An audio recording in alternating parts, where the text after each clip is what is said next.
da sabedoria antiga, de significado profundo por detrás da sua aparência simples, que diz: mais do que o bezerro quer mamar, a vaca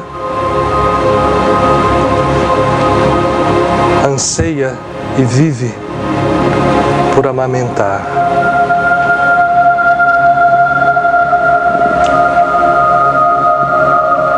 Esse dito simples traz em seu significado profundo o motor principal da criação.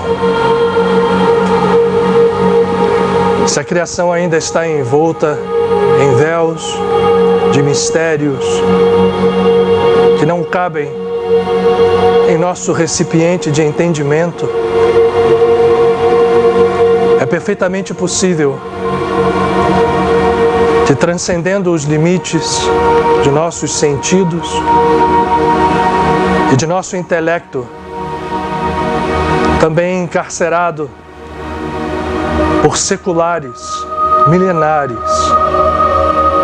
crenças e condicionamentos, se rompemos esse limite, percebemos a força criadora, a grandeza infinita, mas ao mesmo tempo a presença específica em cada um de nós, como potencial que nos é dado de direito de nascença, pois somos filhos desse Criador que é Pai e Mãe, de vivermos no espelho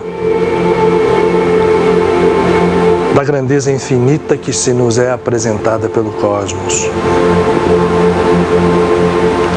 Nós todos, sem exceção, estamos ainda moldados pela fragmentação representada simbolicamente nas escrituras judaico-cristãs da queda do paraíso e da sua expulsão, quando a unidade foi partida e os homens foram entregues à sua própria criação, completamente desfigurada da unidade original, estamos ainda moldados pelo medo, pela dúvida e por todas as crenças que estruturaram nesse pequenino planeta, pequeno ponto de poeira num universo que já sabemos de uma grandiosidade que beira o infinito, e que este universo é apenas um de tantos e tantos outros. Nesse pequeno planeta construímos uma trilha evolutiva ainda baseada em tais conceitos. Dor e sofrimento são o resultado de movimentos interiores que, se para nós hoje, no estado que estamos encarnados, é inconsciente, são inconscientes, não são menos reais. Se estruturam como forças automáticas que nos levam a uma sucessão de causas e efeitos previsíveis, porque nenhum movimento fazemos em direção à nossa libertação. No entanto, temos agora, nesse exato instante, à nossa disposição forças infinitas e condições imediatas de romper tais cadeias, desde que, ao compreender o que existe em nós de grandeza divina, saibamos, em contraparte, mergulhar no mar profundo para encontrar tesouros sagrados que se baseiam em aplicar realmente a lei absoluta do amor e estruturar tudo que emana de nosso ser, o conceito libertador da simplicidade e da humildade. Não são contrapostos à grandeza que possuímos. Se a vaca quer amamentar mais do que queremos mamar, desacreditarmos nisso e sairmos a buscar alimentos que não completam a linha infinita que a natureza nos apresenta de luz e de glória, viveremos em carência, em dor, em doença, em medo, atrelados a ciclos de morte e nascimento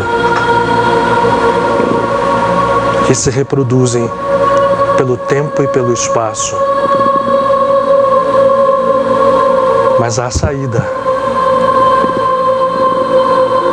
Enxergando a abundância da natureza, que nos mostra a profusão de infinito potencial de sobrevida e de resposta, nos revelando forças que nos parecem a um primeiro olhar impossíveis de serem manobradas por nós.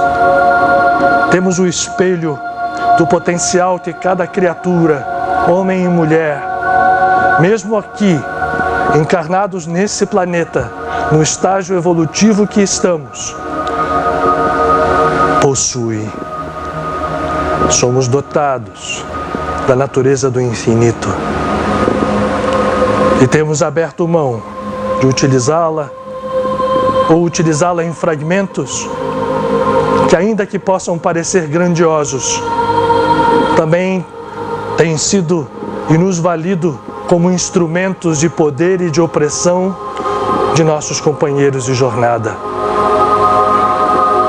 É preciso que o despertar se dê em total plenitude, porque aquele que compreende e usa esta natureza divina que possui em si mesmo, quando recebe esse leite da Mãe Cósmica e o pão que vem do Pai, jamais terá fome e poderá distribuir em fartura a seus irmãos, sem medo algum de perda e sem devaneio louco algum de controlar consciências e vidas por puro prazer. Somos chamados a ser como Deus, o Criador, o Eterno, que brilha como um sol de energia inesgotável sobre justos e injustos. Somos chamados a fazer o trabalho que o Criador, nosso Pai e nossa Mãe faz, nos moldes em que podemos. Mas se começarmos a caminhada, perceberemos que não é uma caminhada, pois somos filhos de um Pai infinito e isto jamais deixou de ser verdade. É apenas a abertura dos olhos e o reconhecimento de que, como filhos do Eterno, nada nos falta. Uma palavra do Salmo nos diz: nada nos falta.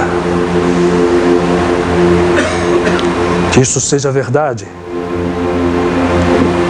que isso seja vida, que isso seja força a ser utilizada por cada um de nós.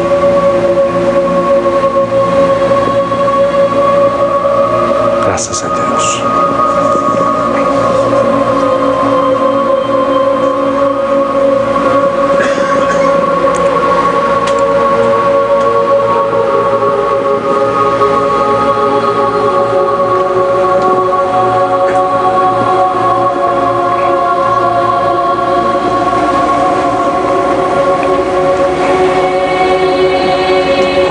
Boa noite a todos e sejam bem-vindos mais uma vez ao nosso encontro. Mais uma semana de trabalho, mais um trabalho em conjunto. Vamos nós.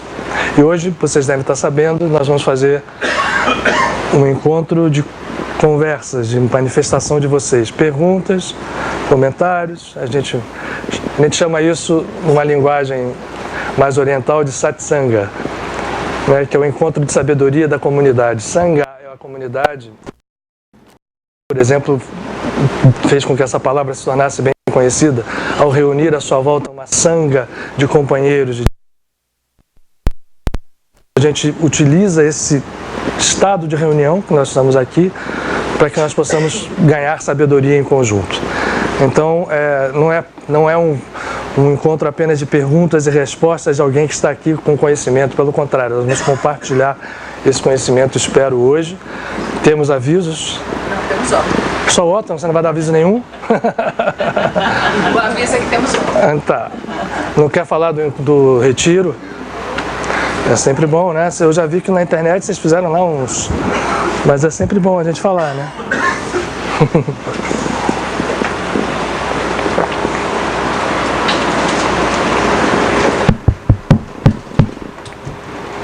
Oi, gente, boa noite. Quem ainda não me ouviu falar, vou falar de novo. Ou vou falar pela primeira vez. Temos retiro.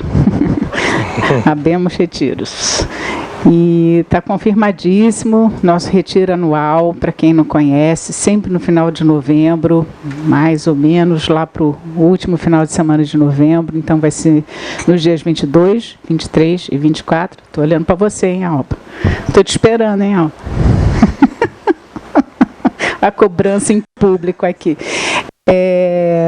São 3 dias exatamente que a gente vai estar reunido, não só compartilhando o momento, mas compartilhando também toda essa bagagem, toda essa gana que a gente tem de conhecimento, de aprendizado, de melhorar nossos caminhos espirituais, de aprimorar aquilo que a gente vem sempre fazer aqui na casa, né? Então é uma excelente oportunidade para a gente estar junto, além do que é super agradável, é muito bacana a gente se encontrar fora daqui e conviver, passar o dia junto e a conhecer até um pouquinho mais cada um de nós, que a gente se vê tão rapidinho aqui e ver como é que a gente é fora daqui, sem as correrias do dia a dia, poder tomar café da manhã junto, jantar junto, dar risada junto.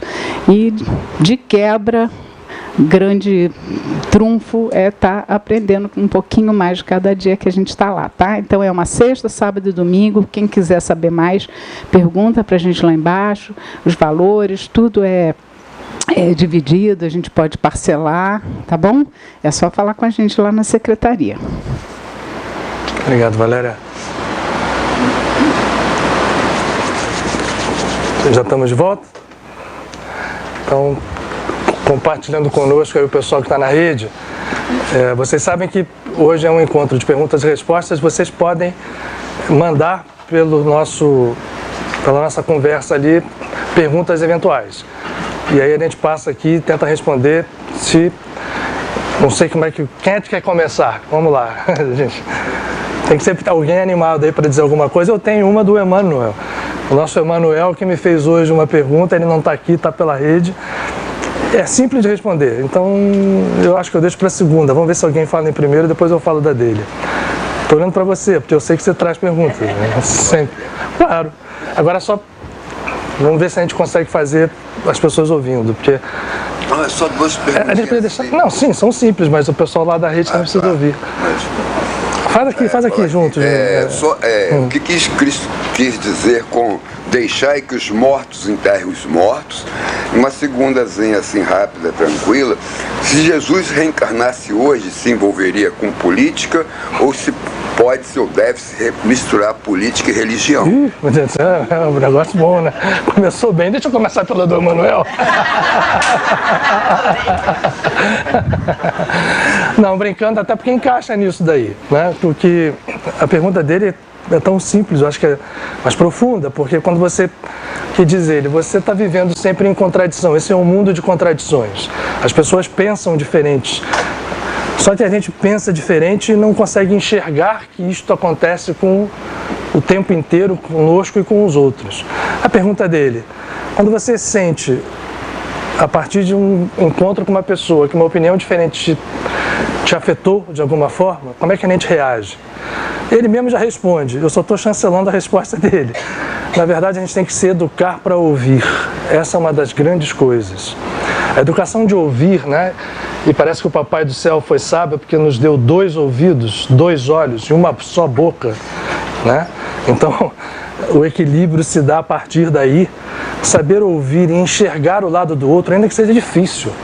Muitas vezes a gente tem uma visão tão para nós, tão real, tão concreta, que é impossível abrir o olhar para enxergar e o ouvido para enxergar o outro. A gente só emana aquilo que pensa, mas quando a gente se dispõe a fazer isso, as coisas ficam mais fáceis na vida. O entendimento do outro é um dos grandes sinais de evolução de pessoas, de evolução de sociedade e de evolução da raça.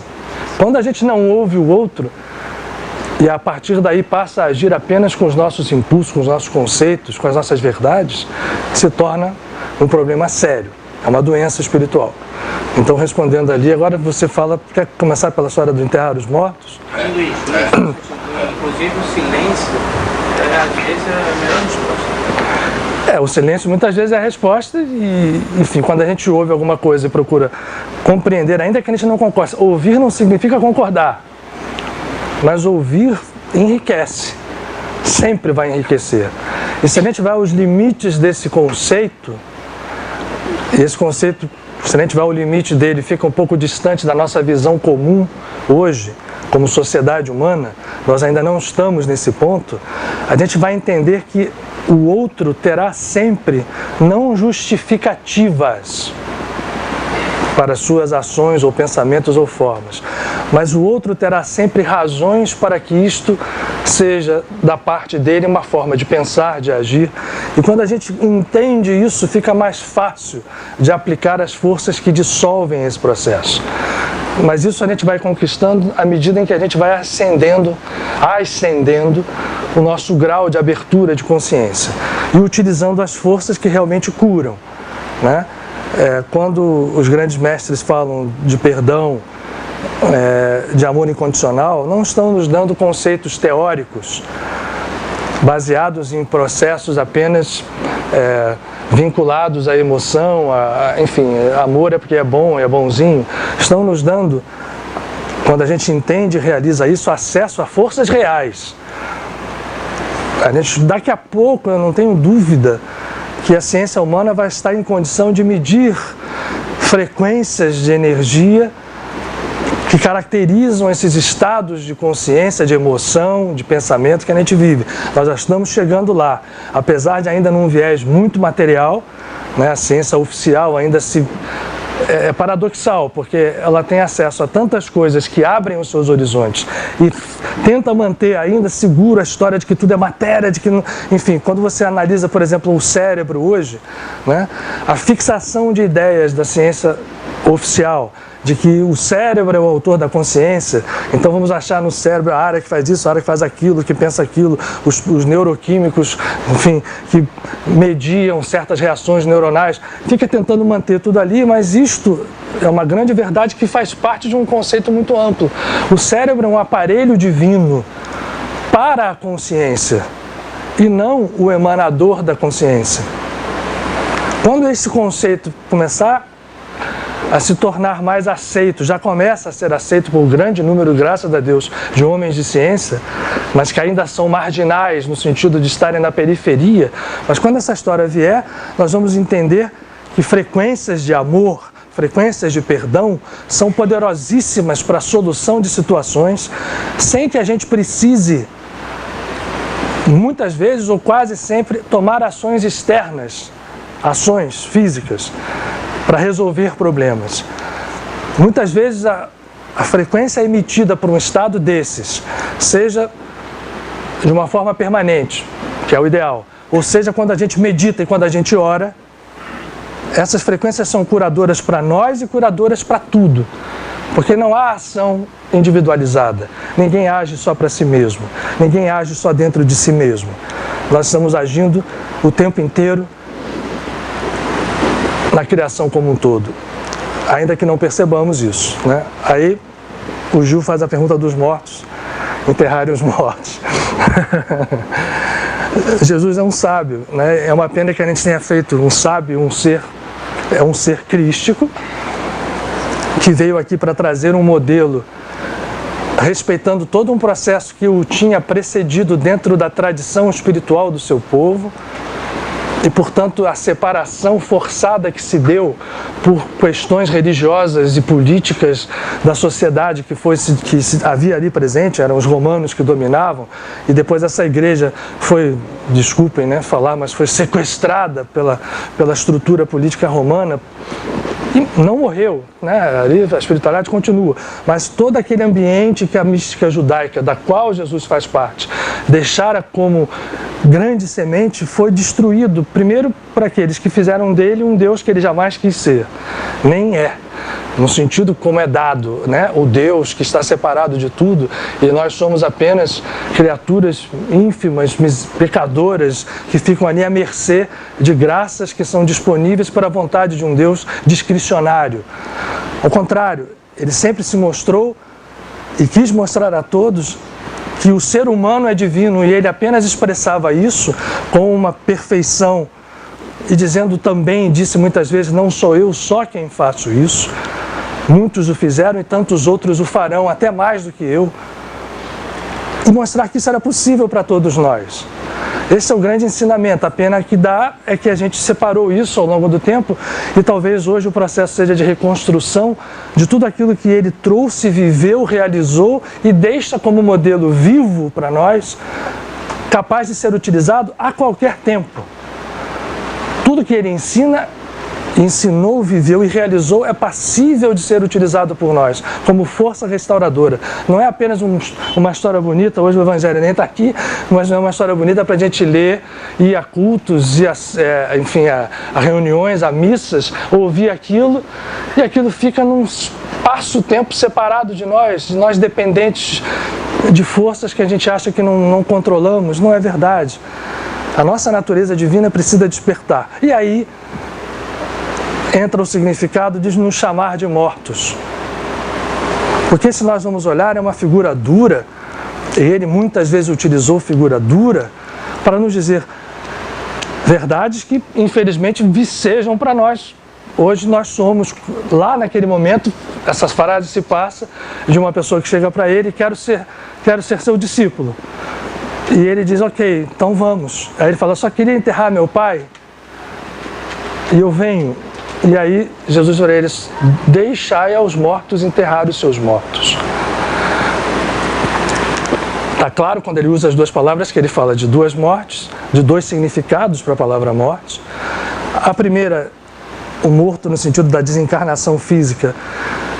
Jesus vai deixar claro com a sua ressurreição que a morte não existe, o que existe é uma passagem de estado, e tem mais significados profundos aí, e que não era apenas uma prerrogativa de um ser como ele. Nós todos sobrevivemos à morte física, e aqueles companheiros nossos, aquelas criaturas que entram em estados de consciência muito maiores, não só sobrevivem à morte física, como são capazes de controlar todo o processo. E ele apenas deu o exemplo de como isso era possível. Sofreu o que sofreu para que 2 dias depois, no terceiro dia, retoma a sua aparência, seja com o corpo materializado, são questões secundárias, mas aparece perfeitamente vivo para mostrar: não existe a morte como a gente acredita que ela existe. Esse é um ponto. Esses são os mortos a quem ele se refere.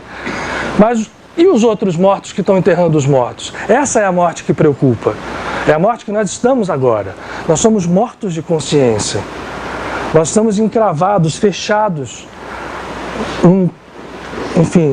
numa restrição que nós mesmos admitimos. Como a gente aqui acredita em reencarnação e acredita em caminhos, né, que se reproduzem através de tempos e espaços, nós construímos esse caminho ao longo da nossa, existência, e fomos construindo para nós, em idas e vindas do plano físico, nesse planeta ou em tantos outros, um estado de consciência que nos faz mortos. Não porque a gente não acredite, porque tem gente que é morta que até acredita em sobrevivência. Vejam bem um detalhe.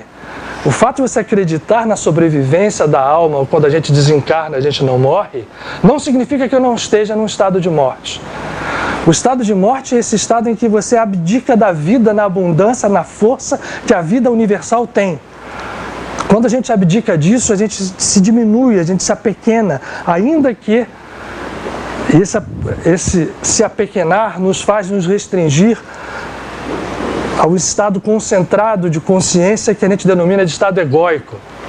Eu nem às vezes gosto muito dessa palavra, porque essa palavra tem uma aplicação específica, mas um estado em que o nosso eu se fecha, e ainda que ele fechado cresça, quando esse eu, né, é de alguém que oprime o outro, domina, né, é o jogo de forças que nós temos no mundo, mas é um eu limitado, e outros são limitados se deixando dominar. Os dois estados são estados profundamente limitados. Ainda aquele que expresse o aparente poder, seja de uma pessoa, seja de um país, seja de uma civilização, vai ter um momento de queda, de destruição, de rompimento da ilusão, e o processo vai sendo lento. É uma morte permanente. Todos os grandes avatares, inclusive Jesus, se refere a esse estado de morte, que é o que nós vivemos, ainda que estejamos aqui acordados, aparentemente acordados, de olhos abertos. Só que nós estamos, conscientemente ou não, ignorando a grandeza da vida. Nós todos aqui, sem dúvida nenhuma, eu não diria que sem exceção nenhuma, né? Todos nós que estamos nessa sala, ainda temos medo, ainda duvidamos, abdicamos da utilização de forças profundas que nós temos e que, por duvidar, não as ativamos. Preferimos ações físicas no mundo físico do que, ok, se eu preciso realizar algo que vai redundar numa ação física, não é que eu vá abdicar dessa ação, mas entender o processo significa que previamente eu preciso trabalhar aonde a realidade existe. A realidade existe no invisível. O que nós temos aqui é um espelho, e viver como morte é entender ao inverso essa coisa. Quando você acredita que a verdade está aqui, que a realidade é isso, que a gente toca, encosta, tem medo, duvida, né? Nós somos cheios de medos. Medo de tudo. Fala a verdade, né? A gente se autoanalisa. É medo de sair na rua, é medo disso, é medo daquilo. E a gente não entende, né, que essa força acaba atraindo, porque eu, quando jogo qualquer força dentro desse reino invisível de realidade, que na verdade está aí, agindo agora, nesse momento, e a gente joga essa força de forma inconsciente, não a controla, nós estamos emitindo processos criativos, estamos colhendo a resposta de volta, só que essa resposta nos mantém presos à dor, à doença, ao sofrimento, à dúvida, ao medo, e por isso estamos mortos. Quando ele diz, deixai aos mortos enterrar os seus mortos, ele está querendo dizer o seguinte, olha, vem para um outro lado, um lado de vida. É um significado profundo, é uma das frases mais interessantes e profundas que Jesus fala, né? E depois vai ser repetida pelos seus apóstolos. E já tinha sido falado por Krishna, por Buda e por qualquer um dos grandes avatares que veio precedendo a Jesus, né? Nessa caminhada da humanidade que a gente pode hoje enxergar de forma mais compreensiva, entendendo que todos falam em linguagens diferentes a mesma mensagem, a mesma mensagem. Bom, e a segunda qual é? Se Jesus reencarnasse hoje... Ah, isso é política. Isso deve misturar com Essa, política e religião. Olha só, o problema não é misturar política e religião. O problema é a forma como a gente traça a caminhada dentro desse caminho muito complicado no mundo. As entidades espirituais normalmente não fazem política. Eu ouvi isso a minha vida inteira. Não podem fazer, até porque elas têm uma visão compreensiva das coisas. Elas enxergam o que a gente não enxerga, né?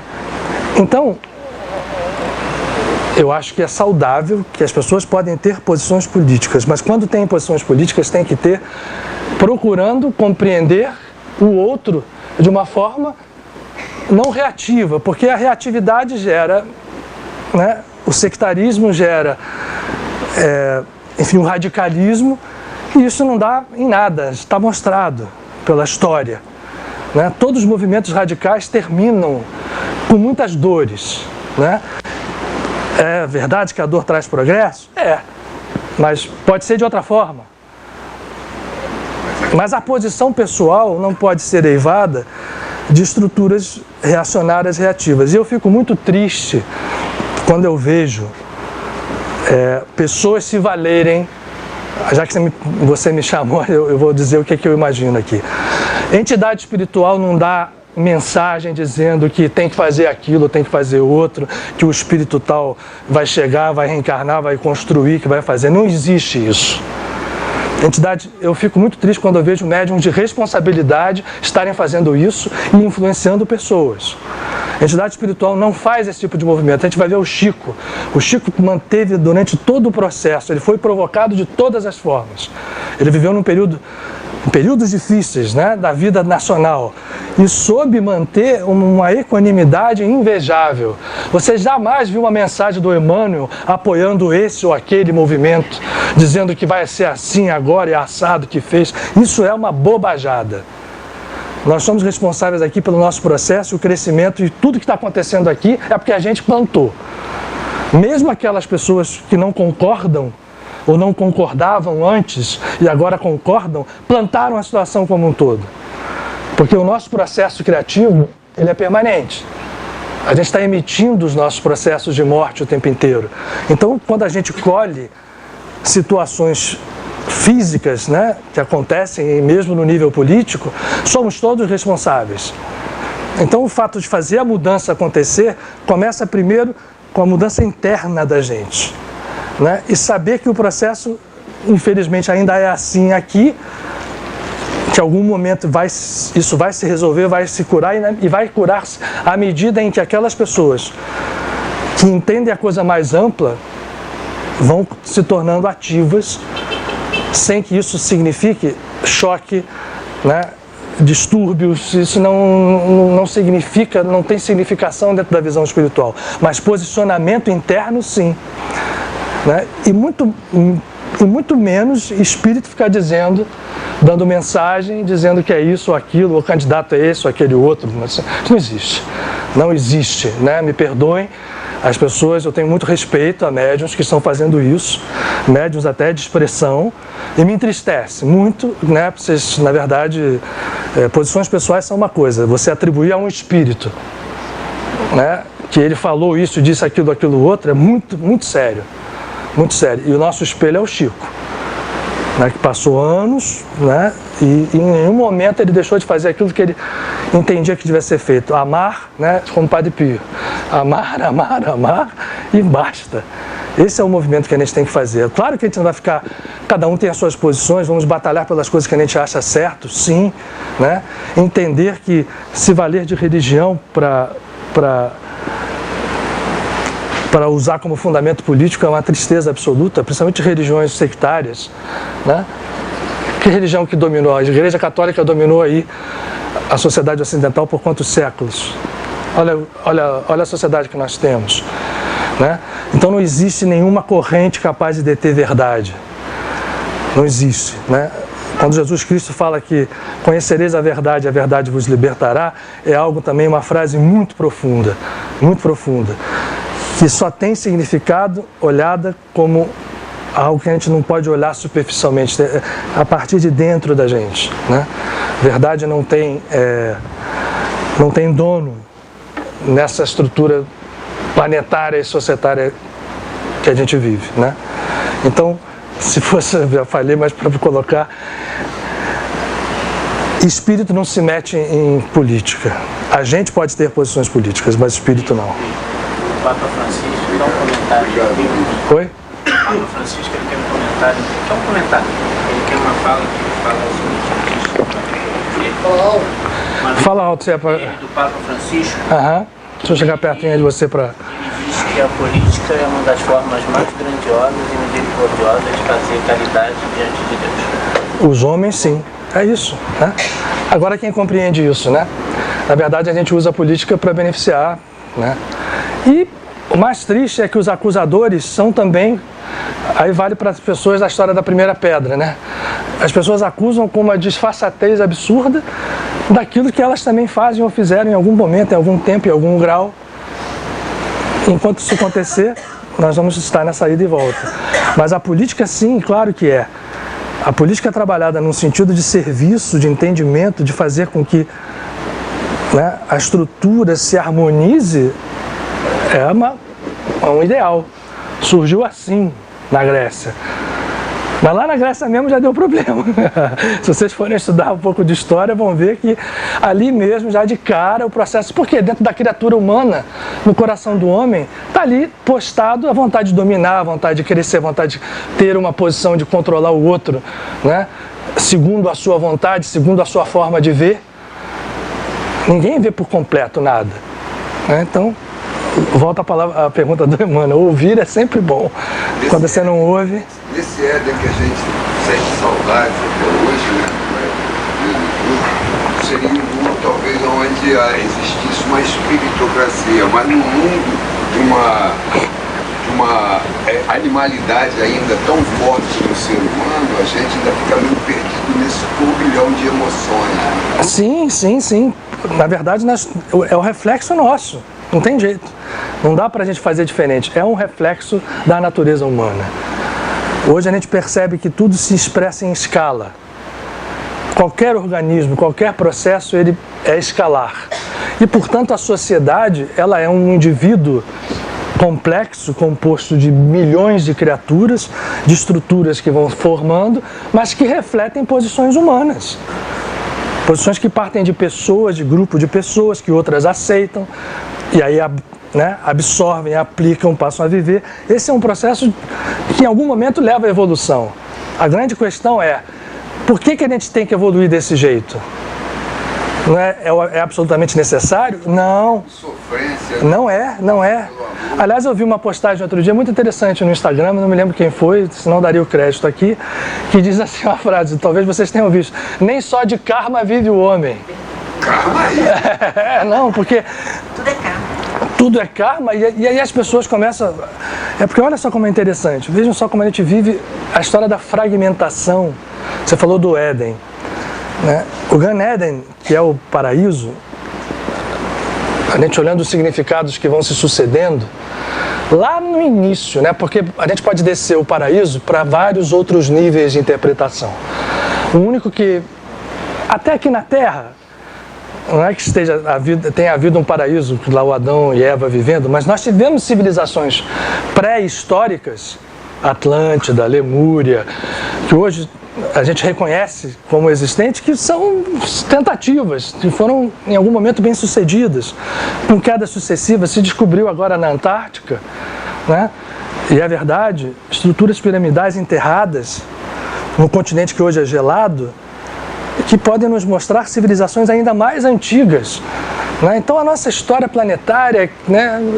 Enfim, mas o fato é, indo lá para o início, saindo fora de, por exemplo, talvez alguns de vocês conheçam bem as transmigrações planetárias, quando, né, o planeta vai subir de grau de consciência, algumas entidades são retiradas e levadas a outros planetas, isso é verdade, mas isso é apenas um grau da história. Lá no início, e ainda assim esse início a gente está muito longe de entendê-lo completamente, e acaba lá, já que nós estamos falando de uma estrutura judaico-cristã e de uma tradição que forjou a nossa vida ocidental, e ela é muito interessante porque ela, na verdade, é espelho de todas as outras. Se você encontra ligações com as tradições orientais, é só ter olhos de ver, né? Ao estudar a Kabbalah, ao estudar a Torá, ao estudar o Evangelho, você vai ver ali ligações absolutas com o que vivem, o que dizem os Vedas, o que dizem outras tradições. Na verdade, tudo é tudo e é a mesma coisa.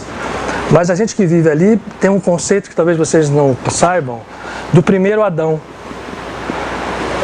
Não é o Adão que aparece, não é o Adão Harishon, o primeiro Adão, é um estado de consciência perfeito, chamado Adão Kadmon, ou Adão que se valia da coroa e que tinha...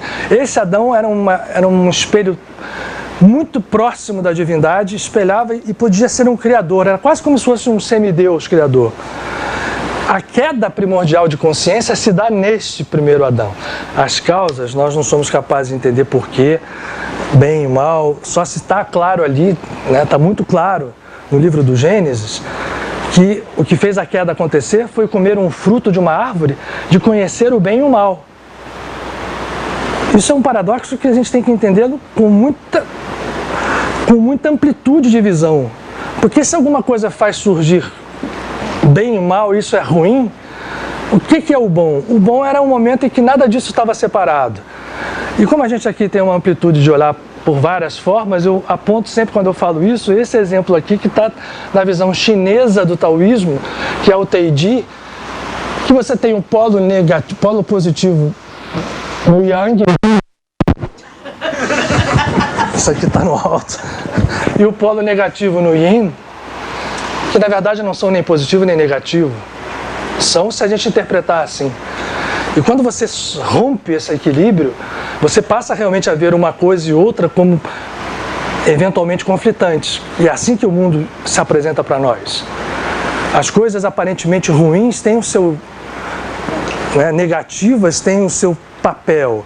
E quando essa visão está quebrada, e a Bíblia nos fala disso, o Adão Kadmon, quando ele cai, come o fruto proibido, ele passa expulso do paraíso. Se vocês lerem com atenção, vão ver lá. A partir daí o homem vai passar a trabalhar do seu suor.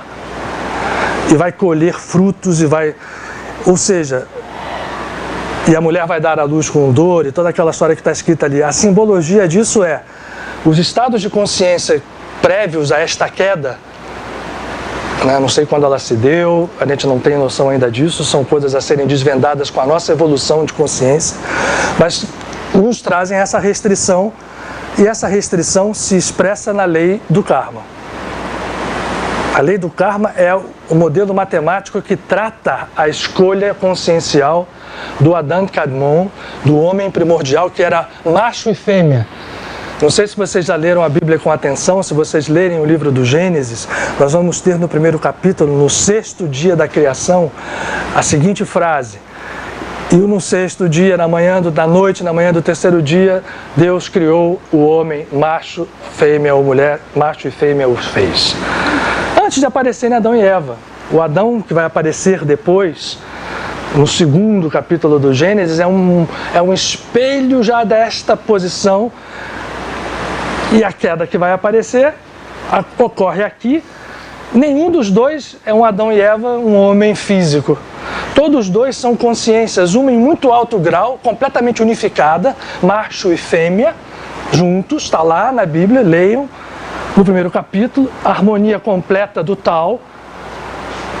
E quando o Adão, que aparece no 2º capítulo, que vai ter a sua costela, enfim, isso aqui são outras... Gente, não há tempo para a gente falar de interpretações bíblicas aqui. Senão a gente vai num encadeamento e eu confundo vocês mais do que já estou confundindo, imagino. Alguns. Esse segundo Adão que cai também não é um ser físico. E ele cai quando ele passa a entender a vida fragmentada. E a fragmentação traz todo tipo de sofrimento e dor que nós temos. Nós somos seres que fragmentamos a nossa vida. A gente não consegue... Olhando no nosso ritmo normal de vida, quem de nós é uma pessoa que consegue estruturar, eu falo por mim, um processo em que você escolhe os seus passos e vai trabalhando naqueles passos de uma forma equilibrada, objetiva, vai construindo algo harmônico com toda a precisão. Nós ainda vivemos em estados de semi-caos ou de caos total, né? E vamos construindo isso com dor e sofrimento, porque fomos expulsos do paraíso. O karma passou a valer. A lei do karma é matemática, precisa. Existe um super computador cósmico que registra precisamente cada pensamento, cada ato, cada ação, cada emissão inconsciente, cada sentimento nosso. Esse registro é computado e nos é devolvido pessoalmente e comunitariamente, porque existem estruturas, vocês já devem ter ouvido falar, karmas pessoais, karmas familiares, karmas coletivos, são estruturas complexas. Só que essa lei não é obrigatória. Isso está posto em todas as tradições espirituais, todas. E no século XX isso foi bombardeado. A partir do século XIX, né? O espiritismo foi um ajuste porque a sociedade europeia no século XIX ela estava tão presa a estruturas religiosas caducadas, né?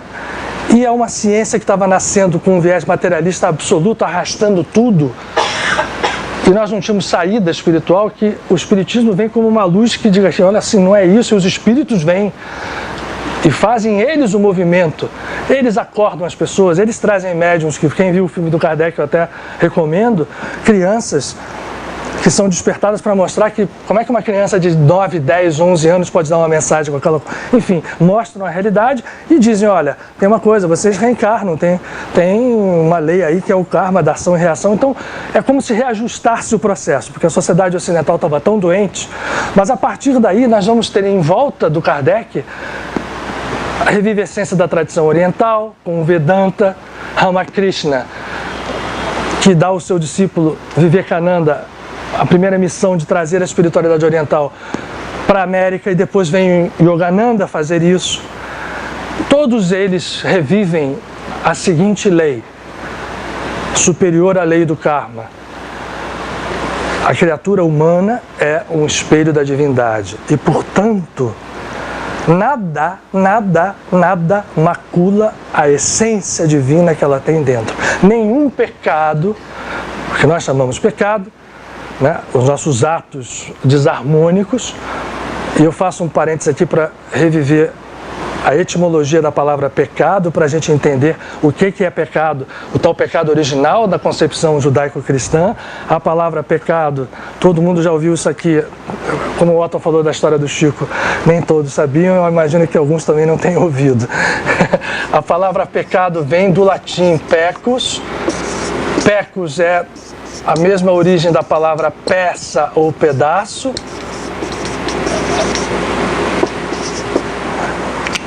que significa algo que se partiu. O pecado, então, é a fragmentação da nossa consciência. O pecado original é isso.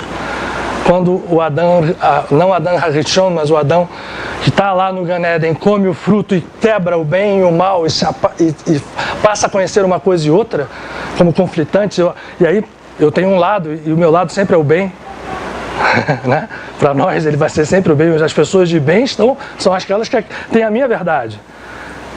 E os outros são maus. E assim é a vida, né? Só muda de lado, mas todo mundo assim o tempo inteiro, né?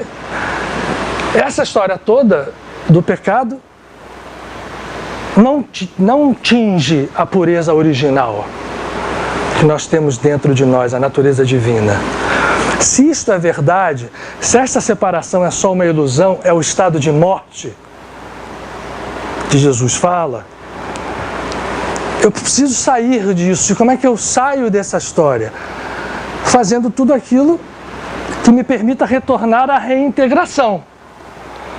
Para me reintegrar, eu preciso ouvir, eu preciso amar, eu preciso perdoar, eu preciso agir com forças que, enquanto eu não tomei essa decisão, não compreendi, não agi, para mim são irreais.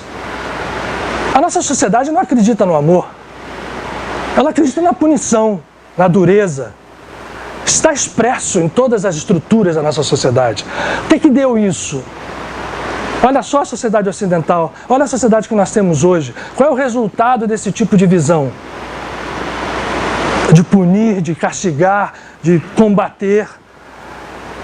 Quando a gente entende pelo outro lado que a força verdadeira é a força e corajosa é a de amar até o seu próprio inimigo, e é difícil, né? Porque o fragmento não deixa, é abençoar em vez de condenar,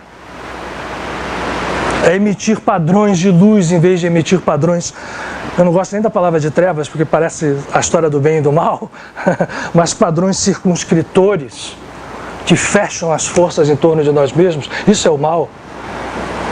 que a gente chama de mal, é você querer só para si, e você joga aquela força como uma rede e acaba pegando pessoas. É posse, é confusão de amor com posse, é confusão disso, né? Todas as nossas as discrasias, tudo vem dessa fragmentação daquele pecado original. Ora, os grandes mestres que chegam na sociedade do século XIX, todos dizem: apesar de tudo, esse pecado não maculou em nada a sua pureza original. Como é que volta então? Eu preciso reintegrar. Como é que eu reintegro? Eu tenho que ter métodos, e por isso nos apresentam métodos. Quase todos eles, eu não diria que todos eles, baseiam-se em duas coisas. A partir da meditação, rompermos essas barreiras egóicas que nós construímos inconsciente ou conscientemente, de medo, de combate, de achar que aquilo está errado, aquilo está certo, romper isto com a meditação. Nos valermos do que nós chamamos de oração como algo real, como um instrumento real, poderoso de ação no mundo físico, não em mundos ideais. Eu não vou ficar rezando para agradar um santo ou para pedir um favor a um santo. Quando eu entro e compreendo que seja oração, eu estou entendendo que eu estou participando como um ser divino, porque nós temos essa natureza divina, da realidade divina da vida. E por isso eu estou agindo nos níveis de realidade que vão acabar se refletindo aqui embaixo. A oração, a meditação, portanto, são instrumentos, e a partir delas eu consegui compreender o que é verdadeiramente amar, o que é verdadeiramente perdoar. E esse processo é curador, e esse processo nos dá acesso a um estado que é um estado livre de karma. Quem lê e estuda o Bhagavad Gita sabe que todas as instâncias do Bhagavad Gita vão levar em algum momento a Krishna a iluminar a Arjuna ao dizer que o grande devoto é aquele que se une a ele, e ele pode ter sido o maior pecador antes. Na hora que essa união se dá, os pecados naturalmente se dissolvem. E essa visão é tão diferente da que nós temos, porque nós estamos no estado de morte, que isso nos... Como a gente acredita que existe a bem e o mal, e que o mal precisa ser punido, precisa ser castigado, e damos chancela e força à lei do karma. Eu até brinquei aqui na semana passada, comentando que essa história da gente fazer a lei do karma valer, quando essa história de nem só de karma vive o homem fica muito forte, às vezes você olha para trás, vê que fez tanta coisa, tantos distúrbios, tanta coisa, como é que eu vou consertar isso? Aí vem, tem que reencarnar aí, sei lá, mas 100 vezes daqui para frente eu peguei o teu número, ou sei lá quantas vezes, a pessoa desanima. É verdade. Pô, também não é a facilidade que algumas visões, entendendo erradamente o que os avatares nos falam, dizem assim: aceita aquele mestre, ele lavou seus pecados, você não tem mais pecado nenhum, vamos embora. Aí a pessoa, imagina, eu quero, é isso aí, mas muito fácil, não tem mais pecado nenhum, ou porque alguém tirou, ou porque eu aceitei certa coisa, ou porque fiz outra. Nenhuma dessas visões é perfeita, muito longe disso, mas essa segunda visão de que existem processos que superam as nossas visões sequenciais, lineares, do que seja karma e dor, é verdade, são verdade.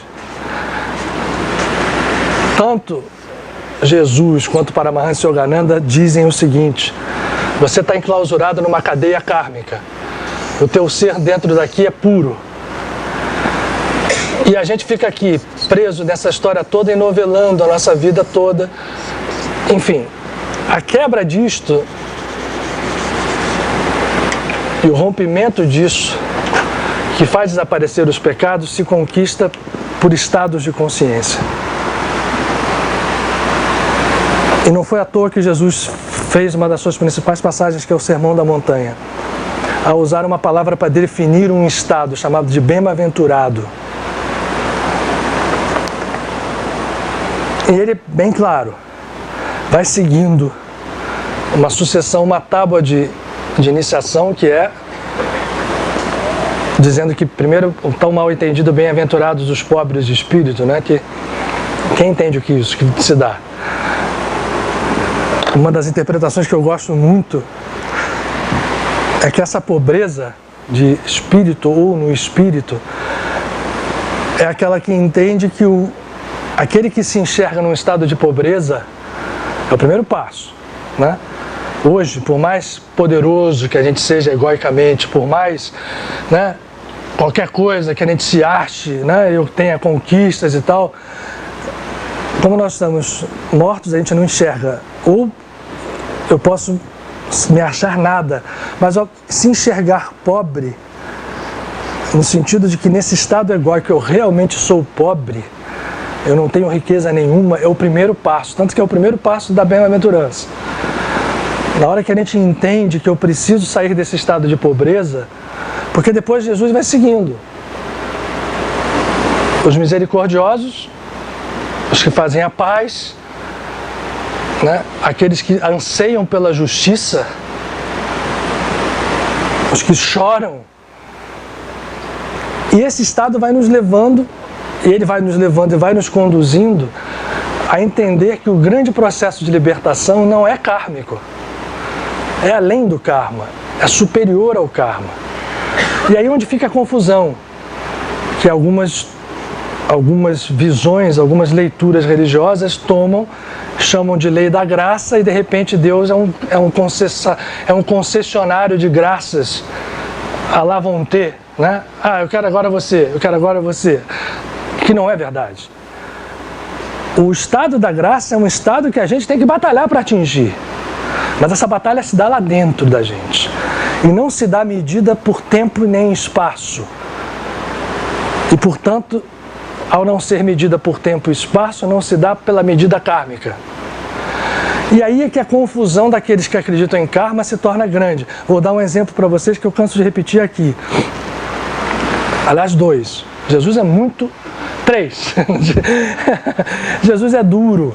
Em muitas horas, é aquela figura, quando a gente falou de São Francisco de Assis, de um ser... Nada não. Jesus tinha uma visão de um mestre que estava ali compartilhando e rompendo cadeias e indo contra as estruturas político-religiosas do seu tempo, sem fazer política em nenhum momento, na forma tradicional de fazer, mas batia de frente, né, com o sacerdócio do templo, com a estrutura política dos romanos, que são estruturas opressoras que vêm se repetindo ao longo da história.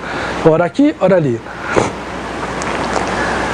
Jesus fala são 3 momentos que eu acho fantásticos. O primeiro deles é a parábola do filho pródigo, em que aquele filho que acaba com os bens do pai, gasta tudo, pede um pedaço da herança e vai embora, que é o símbolo da fragmentação.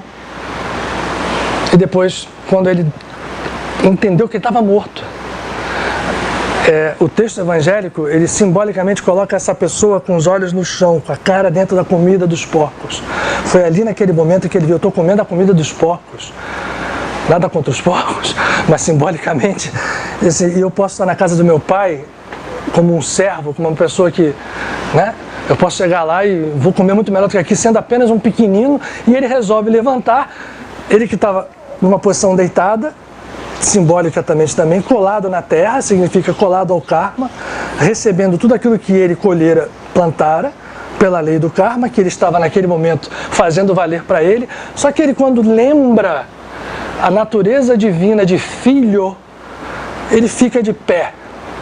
Ficar de pé significa que o olhar dele, o ouvir dele, tem mais condição de perceber do que enfiado com a cara na lama. Foi o que a gente falou aqui, né? Estamos mortos, nós estamos enfiados com cara na lama. Nós todos. E vai para a casa do pai. Quando ele sai para ir para a casa do pai, ele dá 3 passos e o pai dá todos os outros em relação a ele. E ele começa a ensaiar um discurso de perdão. Lógico, tudo que ele fez.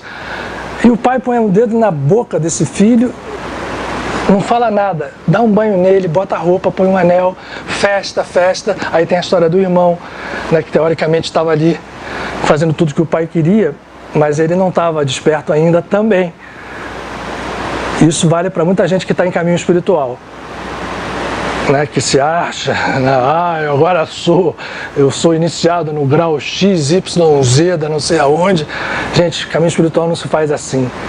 Caminho espiritual se faz numa espontaneidade absoluta e de nós com a nossa natureza divina.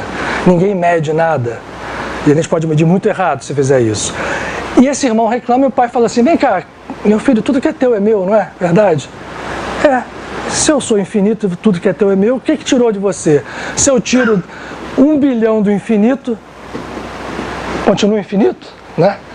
Esse não é um conceito, já é um conceito meio desafiador do infinito. Eu estou dando para o seu irmão algo que não vai diminuir nada seu, porque o que é seu é meu. Esse menino estava morto e reviveu. Festa, festa. Bom, isso não fala nada a ver com karma, fala a ver com movimentos. A segunda, aquela história dos talentos. Que o Senhor sai, chama alguns servos e diz: ó, toma aqui para você 3 talentos, ou você 2, ou você 1, para simplificar a história. Na volta vocês me dão conta. O cara que tinha recebido 3 multiplicou os talentos, entregou 6. O de 2 entregou 4. E aquele que tinha 1 só, chega todo assim e fala assim: bom, o Senhor é terrível, julgador, né? Eu fiquei com medo. Olha só as palavras que eu estou usando, né? Porque essa é a projeção que a gente faz de Deus.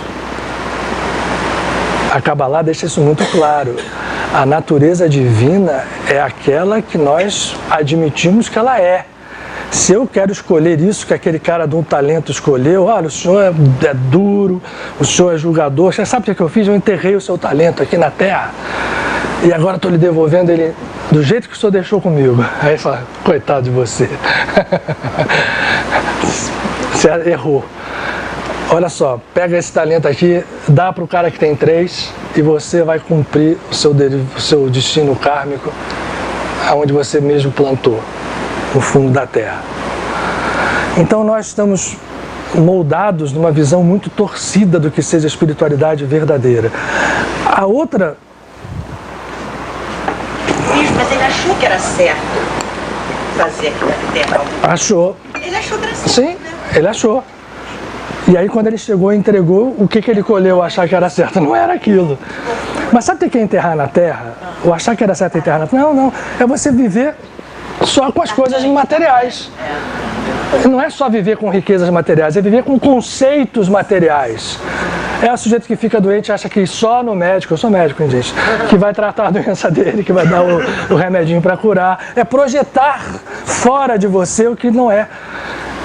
Então você não faz a vida render no sentido positivo disso, né? Eu fico pensando, quando que o ser humano deu certo? Essa pergunta eu não sei te responder, Carmen. Não, mas é boa, claro. Só deu coisa errada. Olha, era uma briga, era acontecer. É isso aí. Continua assim, nós ainda estamos num processo, apesar da evolução. Gente. Aquela história... De melhora? Sempre há, claro. Olha, o universo que a gente está...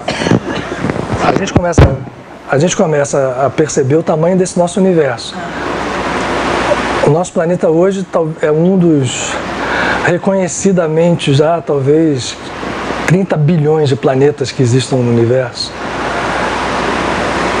Então a gente imagina, isso fora, ou vai dar certo em processo, é tudo muito, realmente é um conceito de infinitude. A gente é incapaz de ter no nosso intelecto a concepção real do que seja, mas nós já somos capazes de perceber essa grandeza e de usarmos isso como fator libertador da nossa vida, né? Enfim, e Jesus foi duro quando... Oi? Saudade de casa, me leva embora. E no fundo é isso mesmo. A terceira é a história do bom ladrão. Essa também do bom ladrão machuca muita gente, né? Principalmente aquelas pessoas que acreditam em karma na visão ocidental. Eu já ouvi de espíritas uma opção de interpretações dessa história para poder mitigar essa visão tão radical de Jesus naquela hora, né? Todo mundo sabe lá do Dimas, do bom ladrão, que na cruz um começou a dizer: e aí, tu tá na cruz aí, desce aí, cara. Pô, por que né? Você não é o tal? Não, sai. Ficou ali. E o outro...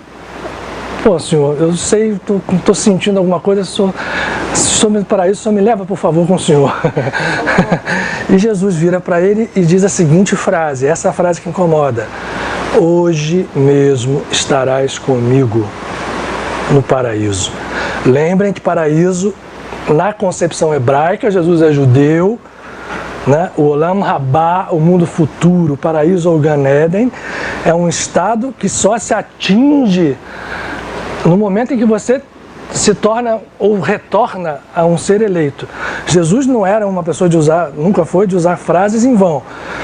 E o bom ladrão vai para o Olam Rabá, que é um estado. Aí as pessoas olham e falam, gente, Jesus não falou isso, né? O cara era ladrão, olha o julgamento. Podia ser bom, na hora ele arrependeu ali, mas, pô, para arrepender é uma coisa, depois do arrependimento vem o karma, né? E também não tem paraíso. Um cara desse, ele só pode ir ali mais ou menos com uma colônia espiritual próxima. Tá? Jesus deve ter apanhado ele e levado lá para o nosso lar da Palestina, na época, e entregue para ser cuidado. Essa é a nossa visão. Nós somos julgadores. Já que falamos do Chico, eu quero a gente fazer uma meditação. Acreditem que eu quero fazer uma meditação com a gente aqui. Eu sempre digo isso, que as obras do Chico são um tesouro enorme que nós ganhamos, né? E principalmente quando vistas, além também das linhas, até porque elas foram muito trabalhadas, muito revisadas. Eu confesso, não isso, eu compartilho, porque eu acho que é justo que a gente compartilhe. Eu tive muito contato com a FEB na época do nosso lar, em 2009, muito perto, e ouvi de pessoas da FEB, não vou dizer o nome aqui para não... Porque eu falei assim, poxa, uma das coisas que eu mais queria na vida era ver os originais das obras do Chico, né? Que eram feitos à mão, né? Escritos em tudo e mandados, e a FEB, dos que a FEB editou, ela tem todos guardados. Ele disse, olha, isso você nunca vai ver na sua vida, nem ninguém, porque são muito, em alguns pontos, diferentes daquilo que foi editado. Porque eram coisas que chamavam atenção, tanto que o Chico abre com a FEB em algum momento, né? Ele edita 80 livros pela FEB e mais de 200 livros em outras editoras depois, né? Mas aqueles valem muito. E tem o último livro da série do André Luiz, chamado E a Vida Continua, que eu recomendo para vocês, que é um livro bonito que fala da vida. Só que ali tem certas coisas inseridas que são extremamente revolucionárias. Um casamento do mundo espiritual. E a forma como a gente entende que o karma é algo muito mais plástico do que parece. E o livro prévio, né, chamado Sexo e Destino, mais ainda, que foi um livro feito com parceria com o Valdo Vieira. Nesse livro, Sexo e Destino, o mentor espiritual, sempre os livros do André têm algum mentor espiritual. Esse mentor espiritual, que é um coordenador de um instituto enorme em nosso lar, depois do final, eu não vou contar para vocês aqui, na hora que se revela a história dele, a gente fica meio assim, ué, aquelas pessoas que acreditam em karmas, né, duros, como é que esse cara que na outra encarnação foi isso, agora é diretor do Instituto Almas Irmãs em nosso lar? Essa é uma pergunta que fica no ar, para a gente entender que os processos kármicos, e nesse livro é descrito como as entidades trabalham para tirar, lembra que eu falei que pecado é tudo coisa externa? Como é que eles trabalham do lado de lá para fazerem verdadeiras cirurgias espirituais, para retirar esses entulhos vibratórios, para ir revelando as naturezas mais profundas do espírito. Dr. Frederick von Stein, que é a entidade que se materializava no Frei Luiz através do Gilberto e com quem eu tive a bênção de conviver durante muitos anos, de muito perto, várias vezes me disse que nos seus hospitais espirituais as cirurgias que eram feitas não eram apenas cirurgias para reconstruir órgãos perispirituais lesados pela mente, mas eram cirurgias de caráter psíquico para limpar essas estruturas que hoje a gente limpa aqui com trabalhos como apometria, como tudo, mas de maneira real, ou seja, cirurgias que vão lá, onde é que está essa história aqui que esse cara viveu? Aquilo está ali, né, guardado num padrão vibratório qualquer, acoplado à sua estrutura psíquica em algum corpo. A cirurgia espiritual, quando tem uma permissão, principalmente dentro da pessoa, né? Ela é feita para que a pessoa livre daquilo ela tenha uma liberdade muito maior e muito mais acelerada em termos kármicos. Então nós estamos vivendo tempos que a gente precisa entender que nós estamos sendo beneficiados pela velocidade possível de ser aplicada no momento em que a gente entende esse processo. Então aquilo que parecia ser trabalho, aí eu vou falar, né, antes de tudo, de alguém, porque isso não foi privilégio do Espiritismo. No catolicismo há grandes santos que vieram sucessivamente para mostrar isso. Uma delas, grande trabalho, foi logo visto pelo seu poder, é de Santa Teresinha de Jesus, né, que é todo mundo é santa, né? A gente por santo, mas vamos ler a vida de Santa Teresinha para vocês verem a batalha que ela teve nos seus 24 anos de vida. Na sua infância, adolescência, ela era tida como uma criança mimada da casa. Ela dava escândalos, né? Que queria presente. E o último que ela deu foi no presente de Natal. Ela já tinha 14 anos ou 13, que ela botou o sapatinho para receber o presente. O pai dela ficou uma fera. Pô, um sapatinho de Papai Noel. E aí ela deu um escândalo que eu quero. E ela entra no quarto e quando ela olha para a imagem de Nossa Senhora, aquela imagem se transforma numa pessoa e sorri para ela. Bastou isso. E Santa Teresinha usa uma frase muito importante no seu final. A Revolução Industrial, né, tudo. A grande novidade era o elevador, né? Estava sendo aplicado já para levar as pessoas, não precisar subir 3, 4, 5 andares. E ela diz assim, isso para mim é uma bênção não só material, mas mostra para a humanidade hoje o que está sendo trazido, né, na visão dela cristã por Jesus, porque nós não precisamos mais de escadas dolorosas para subir. Nós podemos pegar um elevador espiritual que nos carrega, e esse elevador é o amor incondicional. Basta isso. E aí, se vocês forem ver, tudo é mais ou menos, né, cada um com a sua linguagem, com as suas restrições, mas falando isso mesmo, né? Ela não acreditava em karma, mas na Igreja Católica o pecado precisava ser absolvido, ou então a pessoa ia para o purgatório, para o inferno, e de repente essa coisa podia ser extremamente aliviada ou completamente desfeita por uma compreensão consciencial de que o amor era a única coisa que é pedida das criaturas. Bom, o Mário fez o dever, ficou uma pergunta, né? Vamos animar um pouco isso, pelo menos para eu não ficar... Mas diga lá. Jesus, como na tradição judaica, ele ressuscita no domingo. Por que não no sábado? Não, pois é, uma boa pergunta no sentido de mostrar que nós separamos as tradições, isso fez um mal muito grande. A pergunta é, por que ele ressuscitou num domingo e não num sábado? Porque Jesus foi, do início ao fim da sua vida, um judeu. E o processo todo dele é atrelado a essa espiritualidade judaica que depois vai ser tomada em mãos pela Kabbalah. Já havia na sua contemporaneidade outros grandes mestres cabalistas que ficavam muito ocultos. Mas Jesus, quando veio para fora e colocou aquilo para todo mundo, é como se tenha abrido um impulso e vão surgir grandes mestres cabalistas que já até havia.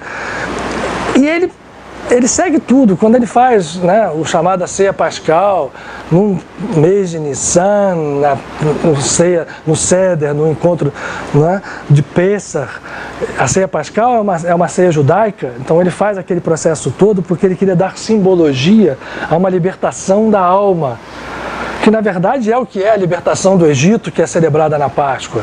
Não é só a saída física.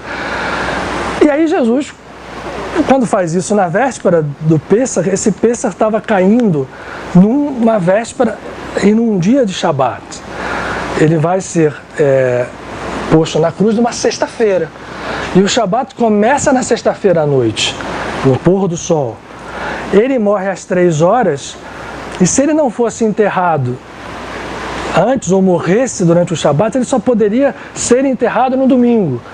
Então é tudo muito simbólico, né? O pessoal corre para enterrá-lo, 3 horas até o pôr do sol, fizeram tudo muito rápido, envolvem ele em panos, colocam numa sepultura por perto dali, e acabou. No Shabat ninguém toca mais em nada. nem limpar o corpo ia se fazer, porque não deu tempo. Tanto que no domingo acaba o Shabat acaba sábado à noite. Então o primeiro dia da semana, às vezes tem gente que comemora a Páscoa na terça-feira, porque a gente conta o dia como dia e noite, não. Mas os dias hebraicos se contam a partir do pôr do sol. E portanto o domingo de manhã é o terceiro dia. Né? Porque o primeiro dia é a própria sexta-feira, tem o Shabat que é o segundo, e o terceiro dia começa no sábado à noite. Mas na manhã do terceiro dia, está escrito nos evangelhos, no domingo, Maria Madalena vai com as mulheres para fazer o que não tinham feito. O ritual judaico de limpeza do corpo, de tudo mais, de perfumes e tudo mais da época. Quando chegam lá, encontram a pedra rolada e o pano em cima. Né? E o resto da história todo mundo já sabe. Né? Mas aí o Mário lembrou isso, ele não morre exatamente por isso. Até hoje é feito, hoje não se faz isso, ninguém pode ser enterrado no Shabat. Exatamente, então é uma tradição que ele cumpriu à perfeição. Né? Ele e todos aqueles estavam em volta, todos eles eram judeus. Né? Jesus falava aramaico, né? Que é uma língua sagrada até hoje, é uma língua usada no Zohar. Vamos botar aqui agora, para a gente fazer a nossa meditação de 8 minutos. Eu não sei se veio pergunta da internet, mas não chegou nada aqui, gente, pelo menos, então não sei se foi bom para vocês que estão na rede aí. Olha, a gente tem hoje um belo dia aqui, eu meço sempre pela forma como essas luzes aqui se comportam. Elas estão muito bem demonstrando que... eu ia falar nisso agora. Ontem foi o dia dedicado a Clara de Assis, dia 11 de agosto, que é o dia que ela encarna. E nós estamos numa fase muito boa, gente.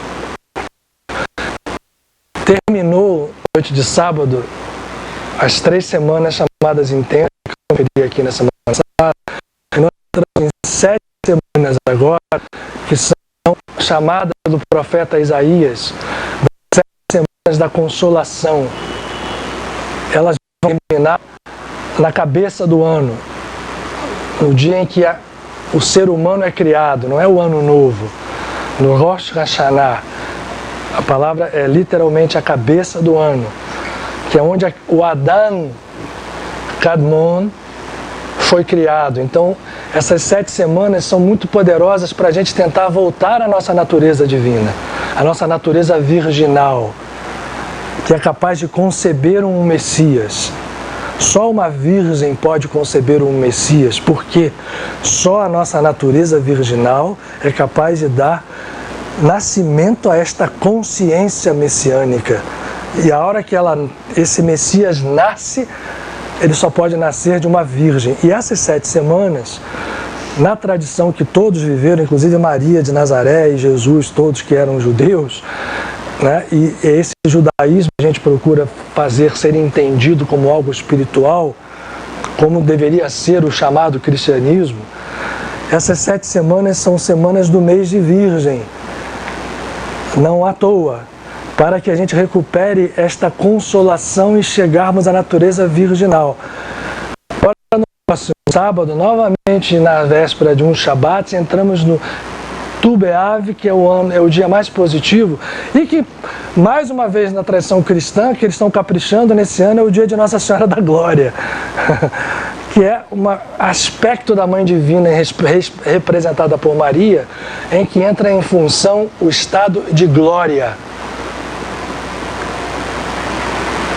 Então nós temos 7 semanas aí, muito boas para a gente trabalhar, se quisermos, esse processo de reviver, de sair da morte para a vida. Eu acho que é legal aproveitar. Então vamos botar uma musiquinha. O Ricardo hoje, coitado, tá... Isso aí é craque.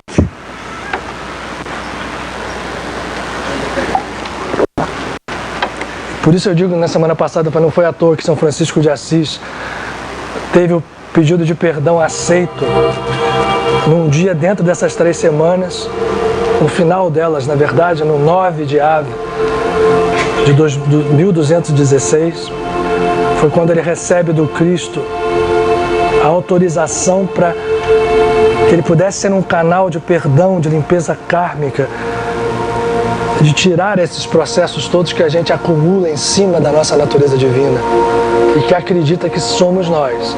Já dizia o Paramahansa Yogananda. Ele ficava muito chateado, e até usar uma outra palavra aqui mais pesada, quando alguém chegava para ele e dizia assim: mas eu sou assim, essa aqui é a minha natureza, eu sou nervoso. Eu falei assim: isso não é a sua natureza. A sua natureza verdadeira é divina, o resto são hábitos. Essa era a palavra que ele usava. Estruturas que você vai construindo, aquilo fica para você como se fosse uma verdade. Você não é assim. Tudo é passível de ser mudado. E a meditação e a oração e depois a ação são os instrumentos para isso. Vamos fechar os olhos? Aqueles que quiserem dar uma esticadinha, a gente vai usar os nossos 5 minutinhos. Peço perdão pelo avanço da hora. Mas lembrando das palavras de Mahavatar Baba, de uma meditação, ainda que seja de 1 minuto, pode ser poderosa. Master Eckhart dizia, repetindo o Salmo 90, um dia na consciência divina pode se equivaler a 1000 anos. Então vamos aproveitar esses minutos. E para tal, com os olhos fechados e o olhar concentrado no ponto que representa o vórtice de consciência divina projetado entre as nossas sobrancelhas, e fazendo da respiração um instrumento poderoso,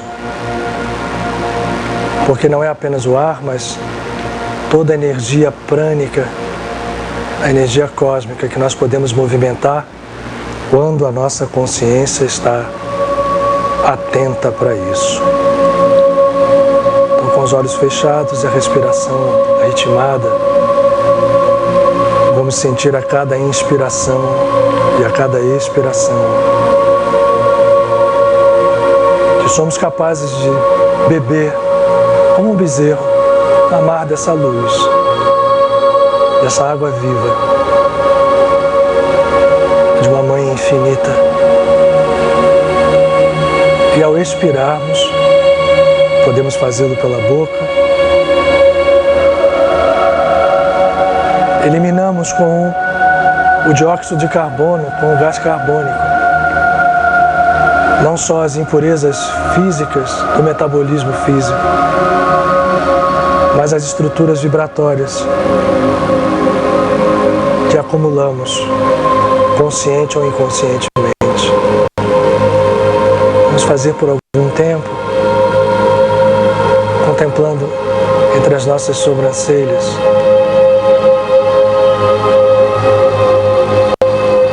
por trás dos olhos fechados, a presença da luz infinita.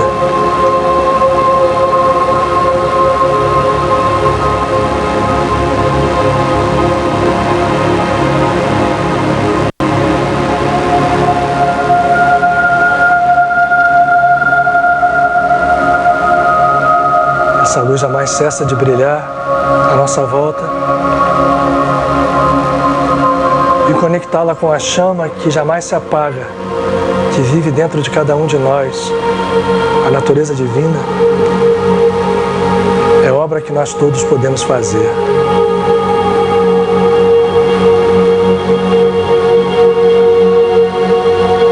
Isso ativa a nossa fé, fé que nos leva à certeza, a não duvidar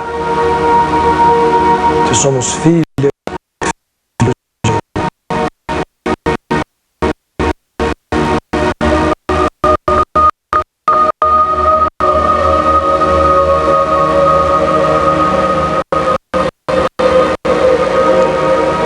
A respiração concentrada, esse ponto sobre ele ativa todos os centros principais que se conectam à medula, e nós sentimos a nossa coluna vibrar, do cóccix ao alto da cabeça. e essas forças se irradiarem por nossas mãos e nossos pés.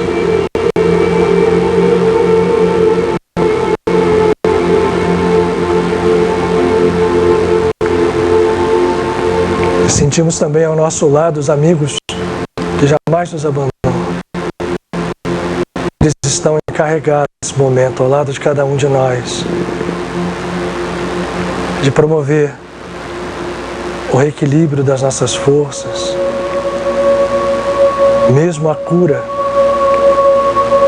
de processos que acreditávamos impossíveis de serem curados, mas são possíveis. Seja a cura de uma doença física,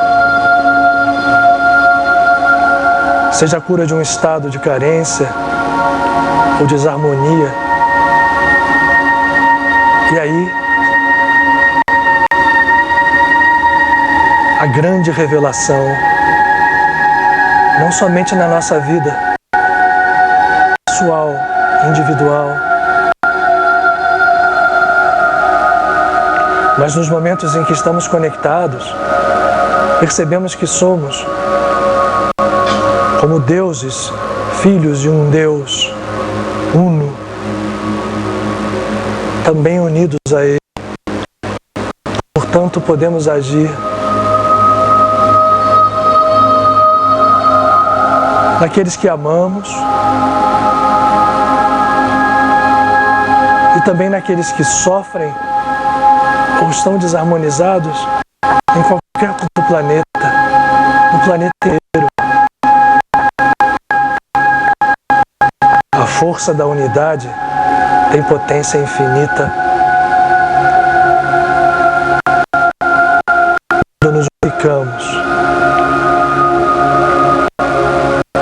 agitando e unindo libertos do medo,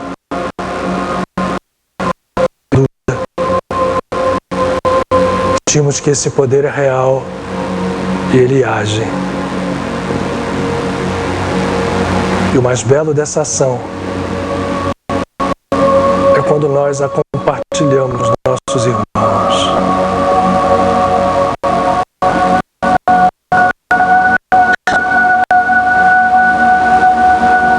Essa força que cura em todos os níveis.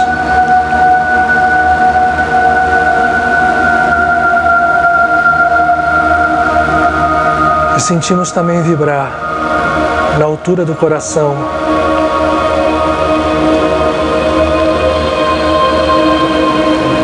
esse prana cósmico que circula dentro de nós, a força do amor. E sentimos como se uma lâmpada de luz se acendesse no centro de nosso tórax.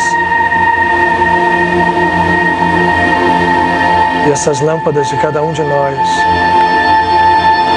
alimentadas pela nossa união, pela nossa concentração, vão se unindo umas às outras. Como chamas de velas que se unificam e se transformam aos poucos. Um globo de luz que lembra em seu formato um coração simbólico.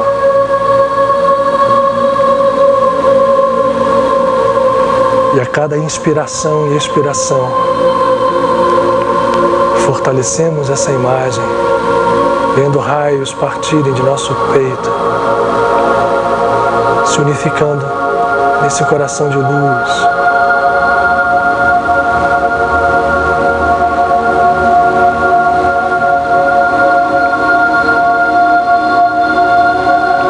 Vamos projetar nele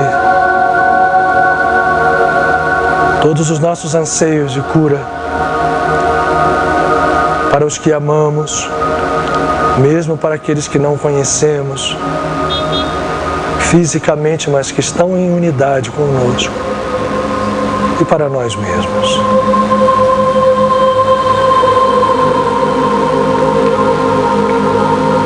E a nossa força é fortalecida pela força de nossos irmãos que aqui ombreiam conosco. Por amor, nos ensinando o amor.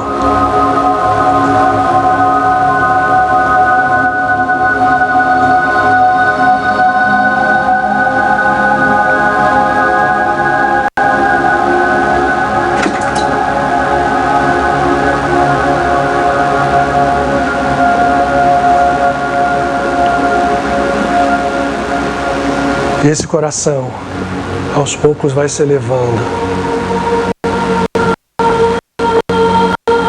como uma estrela pequenina, e se funde numa luz infinita e lá vive.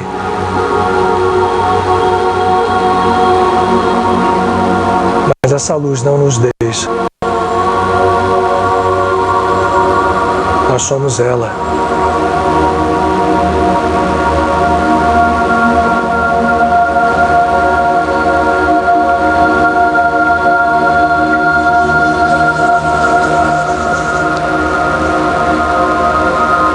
E a gratidão nos toma nesse momento.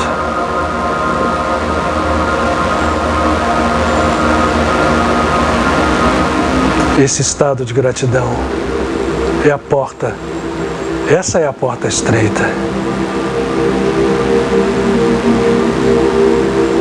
Por onde passam aqueles que atingem a consciência do reino.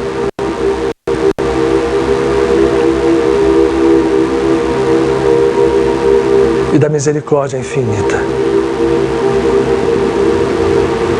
Mergulhados nesse estado, em profunda gratidão, vamos aos poucos retomando o nosso corpo físico, não mais dominados por ele, mas entendendo o corpo como um irmão que nos acompanha. E pode espelhar, sim, a natureza divina também, em toda a sua plenitude. Em profunda gratidão, em estado de paz, percebendo que a luz é a única natureza real, vamos voltar à vida dita comum, mas impregnados dessas novas sementes e confiantes que elas germinarão em muito menos tempo do que imaginamos. Graças a Deus.